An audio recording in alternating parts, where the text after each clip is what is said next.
Hello, everybody. Welcome to another awesome episode of Youth Connect. I'm Aiden. Hello, everyone. I'm Kevin. Hi, everybody. I'm Jeffrey.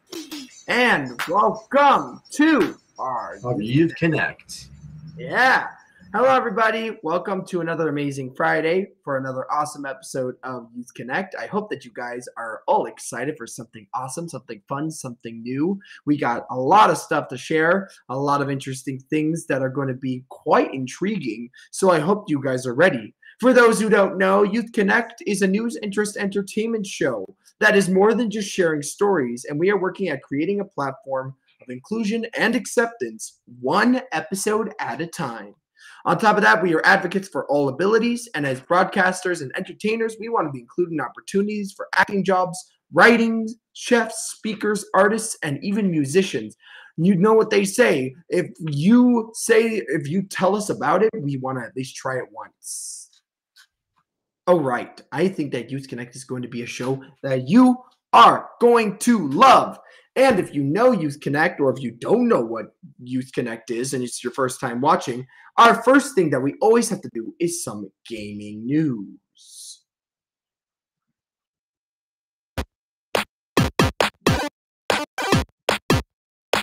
All right, guys, time for some gaming news. I hope you guys are ready for this one. All right, first thing we always have to do is some interesting gaming news. And that is the game of the week. That is the first thing we always have to do for some interesting gaming news. And game of the week is a game that is either came out recently, is going to be coming out, or is an old classic. And today, this game literally almost just released. Yeah, actually, I'm pretty sure it just released like an hour or 2 hours ago. And today's game of the week is called Cozy Space Survivors. So what is it? What are you doing in this game? You will be exploring a colorful, tiny universe and help its cute inhabitants and solve their problems. You are going to be using satisfying weapons to defend you and your new friends against hordes of quirky enemies. You can focus on controlling your ship while shooting happens automatically. There are unique landmarks to discover, and enemies leave experience points for level ups to gain new skills. And in addition, you can mine chocolate asteroids to unlock permanent upgrades. So actually, this game is quite interesting because this game actually has huge inspiration from a couple of games. They said some games include Fallout for their story summary at the end of the game. They have a reference to Binding of Isaac for the physicality of bullets.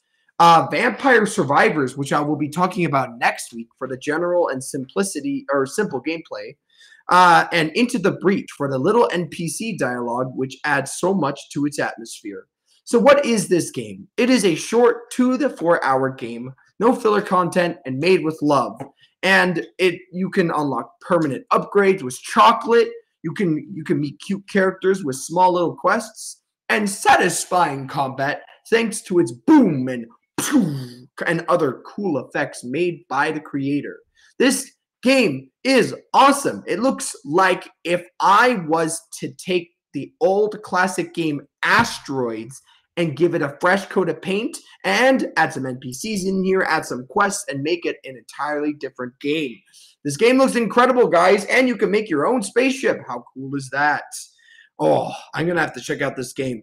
If you guys want to check this game out, the game is called Cozy Space Survivors. Oh, looks like a lot of fun. Anyways, though, I'm going to keep the ball rolling, and next up we're going to be having Kevin with some all-important news, and I just cannot wait to hear about the interesting fact that's going to be shared today.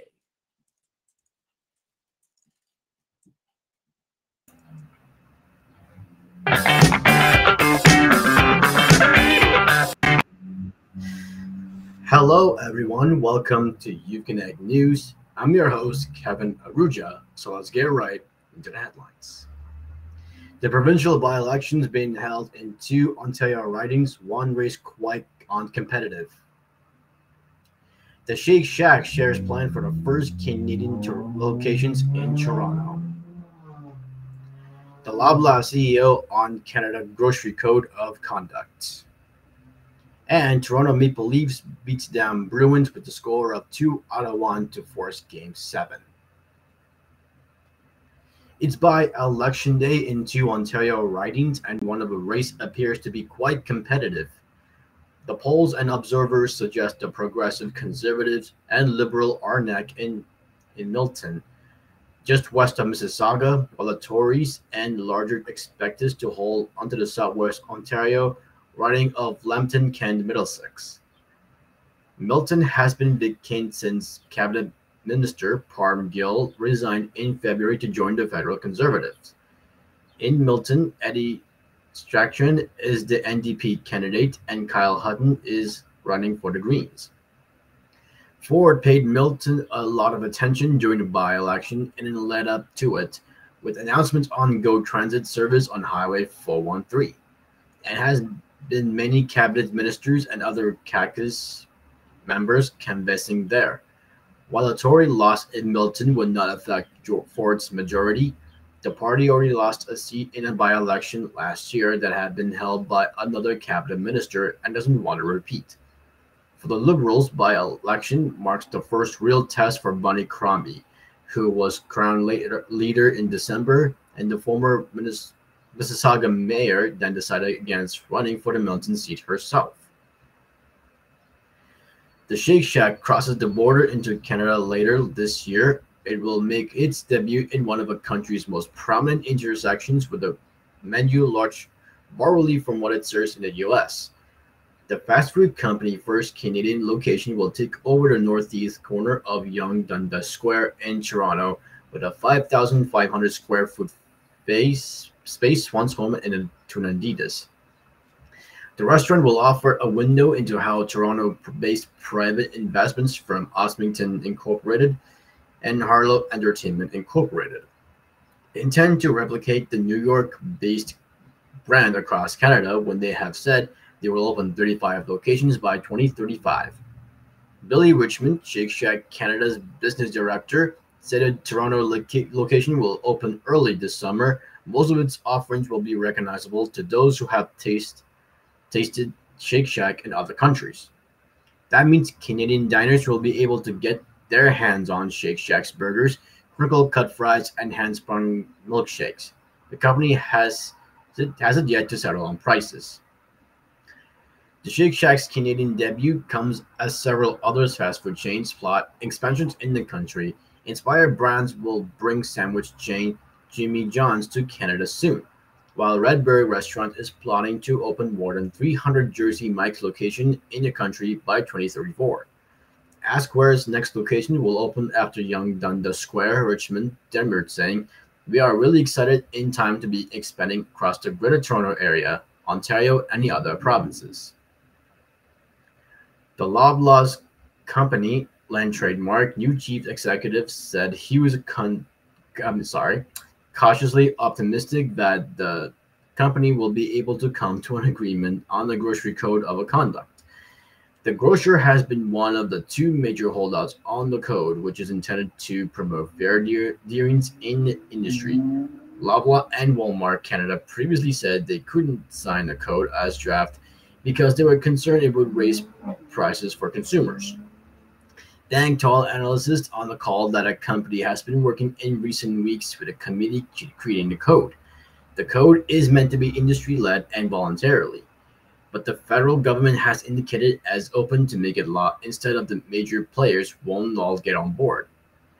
Michael Graydon, the CEO of the Food, Health and Consumer Products of Canada Association and chairman of the interim board for the code, said in an email that he shares Bank's optimism, and that discussions with the company has been very productive. Bank's comments as of the parent company of Loblaws and Shoppers Drug Mart raised its quarterly dividend by 15% to 51.3 cents per share and reported its first quarter profit and revenue rose compared with a year ago.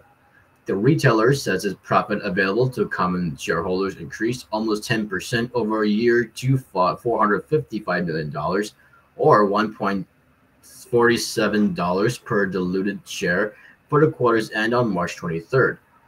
Revenue totaled $13.58 billion, up to $13 billion a year earlier.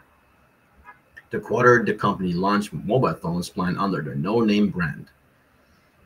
And in sports news, William Nylander scored twice and Joseph Woll made 22 saves as the Toronto Maple Leafs downed the Boston Bruins with a score of 2-1 on Thursday to force Game 7 in the first-round series. Toronto has now won 2 straight, including Tuesday 2-1 overtime victory in Game 5, after falling behind their original 6 rivals 3-1 to force a winner-take-all finale Saturday in Boston. Morgan Rielly had 2 assists. Jeremy Swayman stopped 24 shots for the Bruins, who also blew with a score of 3-1 lead against the Florida Panthers in the last spring, first round before losing the Game 7 following a record-setting regular season.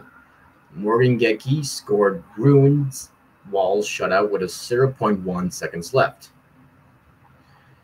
The Leafs were minus Austin Matthews for the second straight elimination contest after their star center was pulled from Game 4 with an illness and then missed Tuesday with a score of 2-1 overtime victory at TD Garden that kept Toronto alive. The winner of the Leafs Bruins will take on the well-rested Florida Panthers, who topped the Tampa Bay Lightning with 4-1 in that series. In the second round, Nylander snapped with 0-0 tie with 54.8 seconds left in the middle period with some of a patent Swedish style. The slick winger took a pass from Timothy Liljegren in the offensive zone before weaving away from its check and firing a shot that glanced off Bruins defenseman Charlie McAvoy in front of the beat Swayman on the short side. The Leafs battled back from 3-1 deficits against Boston in 2013 and 2018 before losing in 7. Toronto held a 3-2 lead against the Bruins in 2019, but then dropped 2 straight from a third series loss against Boston in 7 years. In today's weather forecast, we got light rain this afternoon. The temperature is now 18 degrees. And tomorrow it will get cloudy with sunny breaks. The temperature will be 17 degrees. But now moving forward to the interesting fact of the week, we're going to talk about May 4th, which is National Star Wars Day, my favorite event. Yes. So the story about May 4th or National Star Wars Day, thanks to a play on words regarding May the 4th be with you, becoming the May the 4th be with you. May 4th is widely considered as Star Wars Day, which is pretty much an excuse to bombard you with memes and gifs and little known fact about the iconic franchise. Over 40 years later, there are still new things to learn about Jedi's, Sith, and much of the characters. Here's a nod to that galaxy far, far away with the 10 facts you might not know about the Star Wars films.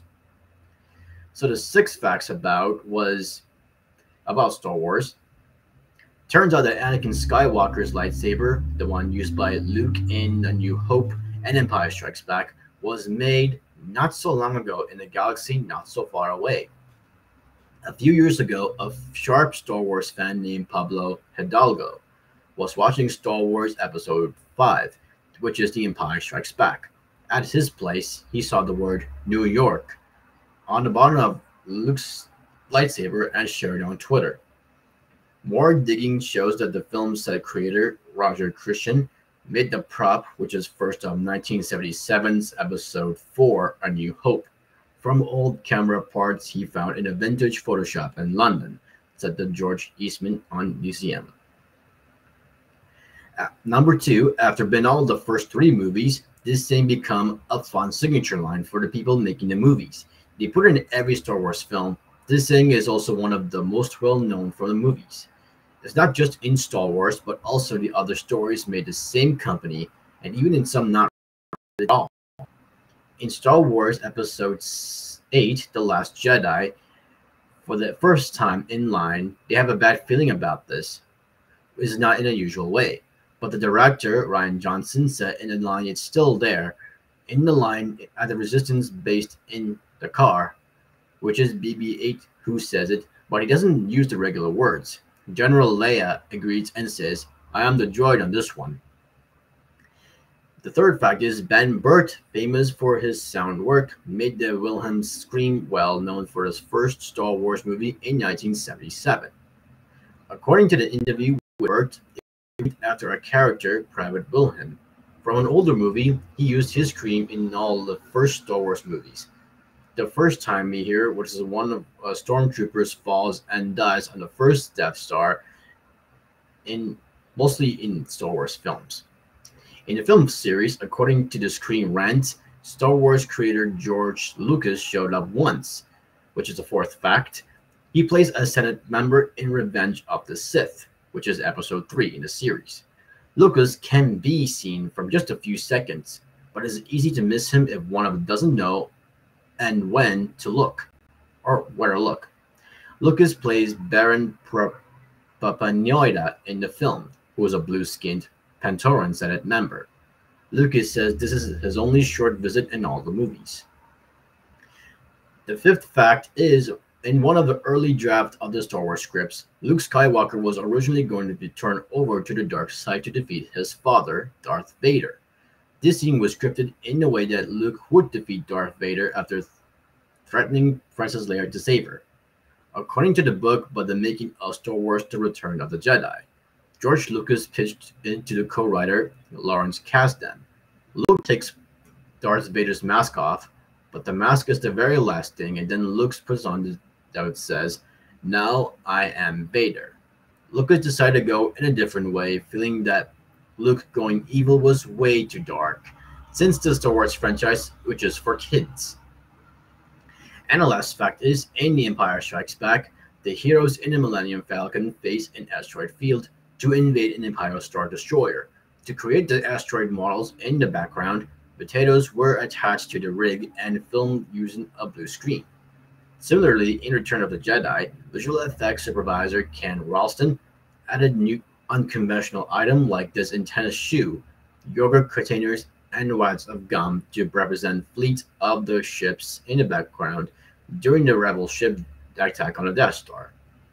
We have come to the end of my segment. Tune in for next week's news, weather, and a very own interesting fact. See you next Friday. It's back to Aiden.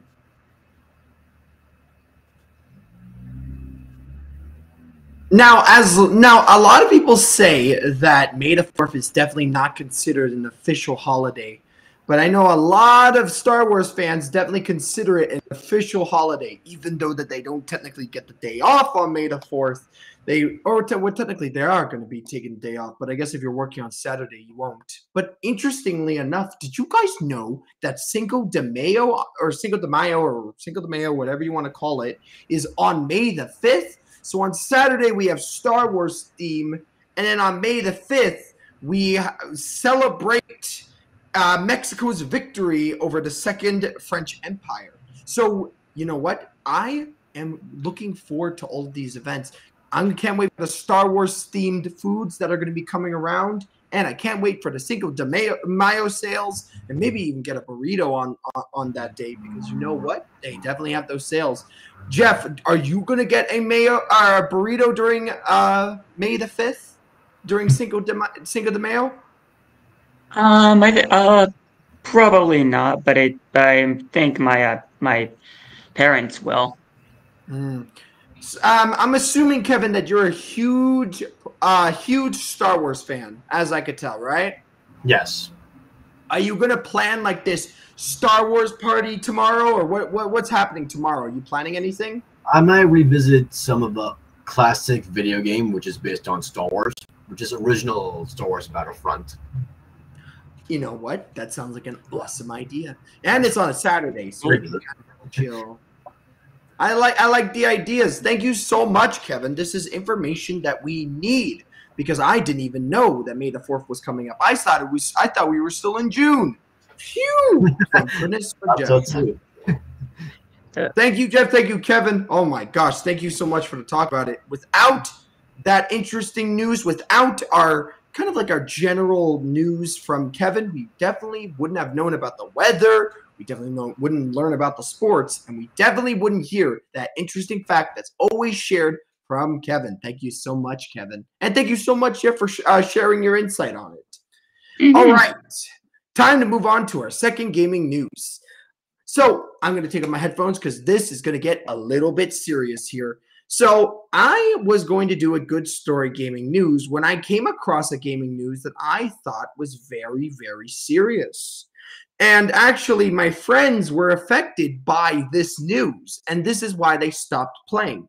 So, in the realm of Helldivers 2, it is now seeing thousands of negative user reviews that have come in through Steam, just hours after players learned that linking to an active PSN or PlayStation Network account is mandatory. So, publisher Sony Interactive Entertainment announced today that Helldivers 2 players on Steam will soon be required to link their in-game profiles to a PlayStation Network account. So the reason why people are freaking out about this is it's a feature that was optional at launch due to technical issues or risk of losing access to the game. And now they're saying that they want to allow players to take advantage of safety and security provided by PlayStation, and it can be more easily protect folks from griefing and abuse by enabling the banning of players that engage that type of behavior. But many Steam players haven't responded well to the news. As of the time of writing, over 2,500 negative user reviews have been submitted to the game storefront page this week, blemishing an otherwise spotless, very positive rating. Some reviews cite data harvesting and security concerns as potential worries. Others point to the fact that Sony waited months after launch to make account linking mandatory. How this affects players in regions that don't have access to the PlayStation Network is a bigger concern. Though in the Helldivers 2 Discord, community manager Thomas Twinbeard Peterson said that they aren't sure that these rule changes were meant for players in areas without PlayStation Network access, which could be another factor contributing to the negative downturn. It's worth noting that many Steam games force players to link an external account. For instance, if you guys know, the multiplayer pirate venture game Sea of Thieves asks players to link to an Xbox account, whether they are playing on PC or PS5. But the Helldivers 2 requirement come months post-launch seems to have caught some players by surprise.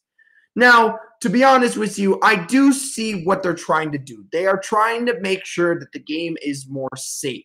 But the thing is, as a gamer myself, you can't randomly force people to switch to a PlayStation account, because if you live in a country where there is no access to PlayStation Network, you can't play Helldivers 2. And for people like myself, I absolutely despise buying a game and then having to link up to a separate account when I bought it on my PC. So I didn't have to sign into PlayStation or Xbox or Nintendo Switch or which one you want to call it. So hopefully they fix it. I'm praying that they fix it. But that 2,500 negative reviews is making it very bad because it's giving it a bad dent and a bad light. So hopefully they are able to fix it. Here's me to giving them some good luck. Hopefully. Whew. But I wanted to talk about this news because I know a lot of people here play Helldivers. My dad plays Helldivers 2, and he probably doesn't know about this since he plays on the PlayStation Network, but my friends were affected by this because they don't play PlayStation. They don't even have a PlayStation in their home. They have a PC, so why would they get the PlayStation version? But hopefully they fix this issue and make it a optional thing, kind of like most games if you really think about it. But that was some gaming news, a bit more of a serious news, but it was very, very important, especially to those Helldiver fans out there. All right, so let's keep going on the train, and I have brought with you a break in between. So this is where usually I would talk about board games, but I want to talk to you about this awesome podcast that I found, and this podcast is quite awesome. So I am going to name this new section the Podcast of the Week. And what is today's Podcast of the Week? It is called Hidden Brain. So I found this podcast that's all about understanding the fascinating intricacies of human behavior. And this podcast is called Hidden Brain, hosted by NPR's skilled science correspondent Shankar Ventantam. I apologize if I'm butchering the name. It blends science and storytelling to uncover the unconscious patterns guiding our actions, influencing our decisions, and shaping our relationships. There are such interesting topics like, for example, overcoming fear and exploring the science of cravings. Each episode offers a unique and informative journey into the inner workings of our minds, with input from psychologists, sociologists, and other experts. Hidden Brain is densely packed with enlightening nuggets that make complex ideas accessible to all. So why would I share this thing for you? I just thought that this podcast episode, this podcast is so cool because, it allows you to kind of get to learn about yourself in a different way. All right. So if you ever want to check out a podcast, you want to learn a little bit more about yourself, the hidden things within our brain, like the science of cravings. I know you guys have probably gotten a craving before, and overcoming your fear. And why do fears even exist? How did they get formed? You're going to be learning a little bit more with Hidden Brain. I hope you enjoyed this podcast, and I hope that you check it out because I'm going to be maybe considering keeping this a section of our show. So if you wanted to have another podcast of the week, type down in the comments and tell me if you really want to do it. I will add another podcast of the week. I will say for Jeff and Kevin, are you guys going to check out the Hidden Brains podcast? What are your thoughts on it? I think it sounds pretty interesting. Okay. Pretty interesting from Jeff. What about you, Kevin? I'll look into it. Thank you. Yeah. Oh, thank you. I would love it if you guys check it out because it looks absolutely awesome. All right. Let's keep it rolling. Let's keep it moving. We're going to actually keep going forward, and I'm going to be bringing Jeff. And what is Jeff going to be bringing us? I think Jeff's going to be bringing us some live music, or technically a recording of his music.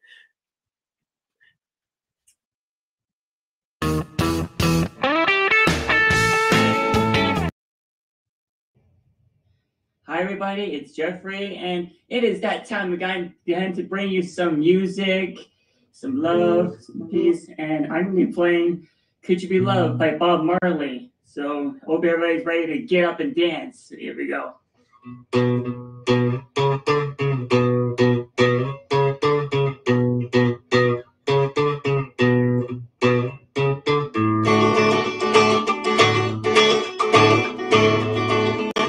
Could you be loved and be loved? Could you be loved and be loved?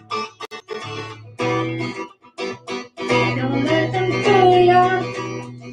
Oh no. When they try to steal you. Oh no. You got to mind of own, so go tell what you're thinking is not right. No, we'll never leave us alone. His darkness must come out to light.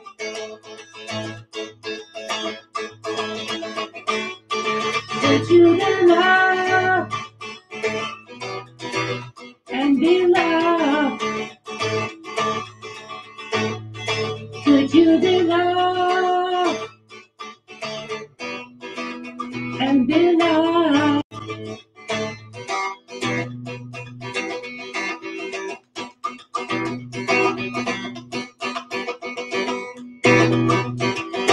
The road of life is rocky, you discover too. So why you want to think someone else is judging you? Could you be loved? Could you be love? Could you be love? Could you be love? Don't let them change you, or even rearrange you. We got to find a bone. Ooh, ooh, ooh, and say, only, when the death is out there, face the shots apart. Stay alive, gotta stay alive. Yeah, could you be loved and be loved?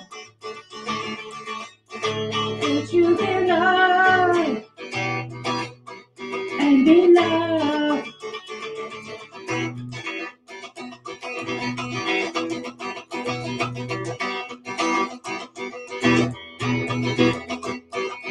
You're never gonna miss your water till you're very dry. No matter how you treat me, and you'll never be satisfied. Could you be love? Could you be love? Could you be love? Could you be love? Say something, say something, say something, say something. Could you be love? Say something, say something. Get up, get up, get up, get up, get up, get up, get up now. We've been sitting down too long. Get up, get up, get up now. Up now. Could you be loved and be loved? Get up, yo. Could you be loved and be loved?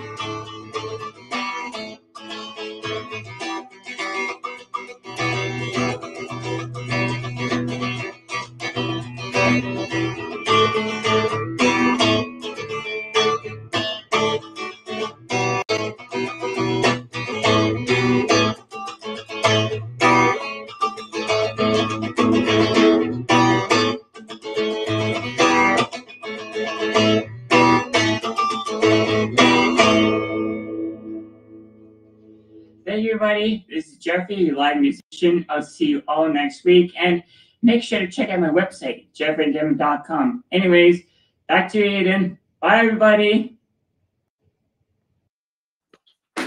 All right, I think, Jeff, that was an awesome music section. And I think we got to end it off with a firework, which is some community news. And Jeff, would you like to lead it off to start us off with some community news? Sure. Hey guys, community news is always exciting. Every day this coming week at 9:30 a.m. we have either chat conversation and fun fitness. Chat Cafe Tuesdays and when is on Tuesdays and Thursdays and Fridays this week. It is a chance to connect with others, make new friends, and share ideas. Everyone is welcome and to join the conversation. Tabata. We also have Tabata activity. Tabata Mondays, Wednesdays, and Fridays. We're starting our day with Tabata workouts and boosting our energy levels to kickstart our morning with burst of activity. Our community are the interests, so get ready to move. Everyone is invited, so don't miss out this excitement. Oh, so we got morning chats and we have dance kind of combined within the week. Mm-hmm. Goodness. We also have, guys, starting on Monday is our cooking club back at 11 a.m. Get ready to whip up something delicious with our one-pot recipe. This creamy taco pasta dish is a mouth-watering 30-minute meal that's sure to satisfy everyone's taste buds. On Tuesday, we're going to be time for our heartfelt Let's Talk session, where we are going to be supporting mental health and well-being, which is the core of what we do. And join us as we connect, share, and uplift each other. And your presence makes all the difference. So let's talk about it together. Wednesday will bring us to our art club at 11 a.m., unleashing your creativity with me, Aiden Lee. And whether you're a seasoned artist or just starting out, there's something for everyone. So gather your art supplies for Wednesday and get ready to make some awesome masterpieces. On Thursday, we have our eagerly awaited garden club meeting at 11 a.m.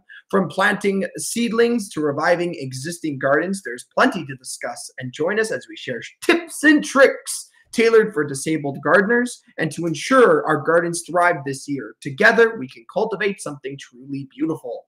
Hoo-wee! Finally, on Friday, it's time to put our knowledge to the test with our general knowledge session at 11 a.m. Get ready to have some fun and learn new things with our trivia and Kahoot games.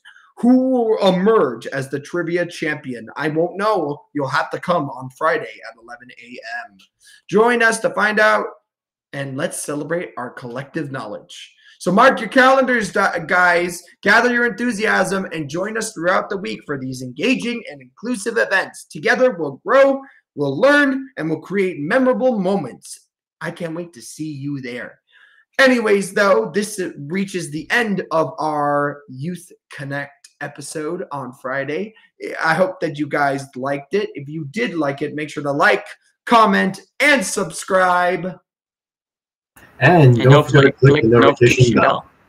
Oh, they did it both at the same time. My goodness, you guys are on the ball today.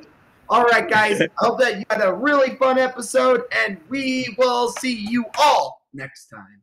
All right, guys. Catch you later. Bye. Have a great weekend. Bye. Bye, guys. Get some planting done. It's starting to get warm. Yeah,